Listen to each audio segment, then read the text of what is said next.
गिरफ्तारी दे देंगे, खुद हम लोग सरेंडर कर देंगे। और हम लोग जब पूछ रहे हैं कि कहाँ हम लोग तो ले जा रहे हैं तो कुछ बता ही नहीं रहे हैं, सिर्फ ले जा रहे हैं कि हम लोग का आदेश है, ऊपर से आदेश है, हम लोग ले जा रहे हैं। बोले हम लोग को अधिकार है जानने का, ले कहाँ जा रहे हैं? कुछ नहीं, हम लोग देख रहे हैं कि वहाँ लगा हुआ पटना का बॉर्डर, तो हम लोग नहीं हो रहा नहीं जा रहा। मीडिया कितने भैया को पता नहीं चल रहा है, एक हमारे यहाँ उनको अलग कर दिया गया है।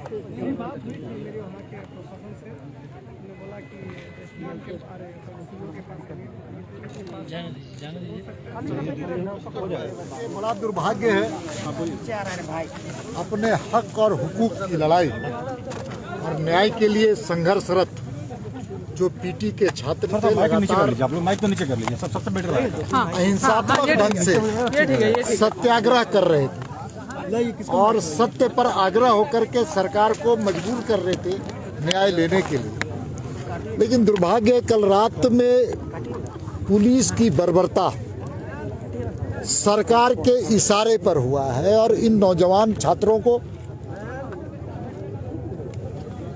कहीं दूसरे स्थान पर यहाँ से 20-25 किलोमीटर ले जाकर के उनको एक कमरे में कई नौजवान लड़कों को रखने का काम किया और यातना देने का काम किया है। कई ऐसे नौजवान लोग जो पीटी के परीक्षार्थी थे, आज भी वो उनकी खोजबीन की जा रही है, पता नहीं चल पा रहा है कि वो कहाँ है। यह पूरी तरह से डरी हुई, सहमी हुई और कमजोर सरकार की निशानी है। डरा हुआ है, सहमा हुआ है और लोकतंत्र की हत्या करने के लिए पूरी तरह से, हम कह सकते हैं, पूरी जोर आजमाइश कर रहा है। लेकिन लोकतंत्र में सत्य जीतता है, असत्य हारता है। और आप सबको जानते हैं, जो प्राइमा फेसिया हुआ है, प्रथम दृष्टया जेपीएससी का जो स्वीकृति भी आ चुका है कि वहाँ गड़बड़ी हुई है और पूरी गड़बड़ी हुई है। और जो गड़बड़ करता है, जो गड़बड़ियों को सहारा देता है, जो गलत लोगों को संरक्षण देता है, उसको हमेशा डर नज़र आता है और सहमा नज़र आता है। इन नौजवान छात्रों के संघर्ष को भी मैं अपनी ओर से सलाम देना चाहता हूं और उनके जज्बे को भी सलाम करना चाहता हूं, जिन्होंने अपनी लड़ाई अभी भी बहुत तेज़ी से संघर्ष जारी रखा है, आगे भी संघर्ष जारी रहेगा। और भारतीय जनता पार्टी अन्याय के खिलाफ लड़ने के लिए इन बच्चों के साथ, इन नौजवानों के साथ, इन बेरोजगारों के साथ, जिनके साथ अन्याय हुआ है, उनके साथ बराबर हिस्सेदारी करते हुए उनके साथ खड़ा नजर आएगा। ये कल से ये 144 रात में ही हटा दिया गया था, इतने देर से आ रहे हैं, बहुत देर नहीं हो गया आने में, रात में ही हटा दिया गया था 12 बजे रात। मैं अभी आ रहे हैं, हमारा सेशन चल रहा था, मैं दिल्ली से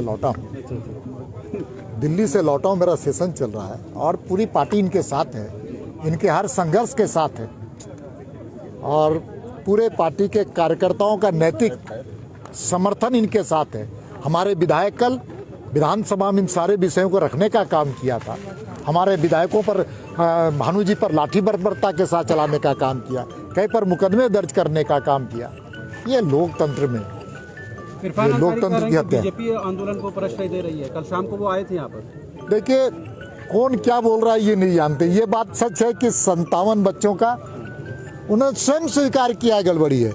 नियमावली को शिथिल करने का अधिकार जेपीसी को नहीं है। जेपीएससी की जो नियमावली बनी है, सेक्शन 30, उसमें उल्लेख है कि जो भी बच्चा पीटी का एग्जामिनेशन देगा, उसका आंसर बुक OMR डाउनलोड होगा। आज देर क्यों कर रही है? इसलिए पूरी गड़बड़ी है और गड़बड़ी है तो फिर सीबीआई की जांच हो और परीक्षा, पीटी की परीक्षा रद्द हो। कल से ही 144 लागू कर दिया। अब 144 लगाए चाहे 146 लगाए, सरकार डरी हुई है, सहमी हुई है। गांधी जी के चरणों में न्याय मांग रहे हैं। अहिंसा, सत्य और अहिंसा के पुजारी गांधी जी थे। पार्टी तो महाधिवेशन कर रही है। अब करे 144 वहाँ नहीं है क्या? छात्रों के बारे में पूरे महानगर में 144 है तो हरमू में भी 144 होना चाहिए, सोहराय भवन में भी 144 होना चाहिए। समय का इंतजार कीजिए, पूरा समाज इसके साथ खड़ा है। अच्छा दीपक जी, एक और सवाल है। इरफान अंसारी जी बोले जिनको झारखंड में रहना है जय जोहार कहना होगा, जय श्री राम कहने वाली नहीं रह सकती। जय श्री राम हमारे आस्था के केंद्र बिंदु है, वह भी बोलेंगे, जय झारखंड भी बोलेंगे और जोहार भी बोलेंगे।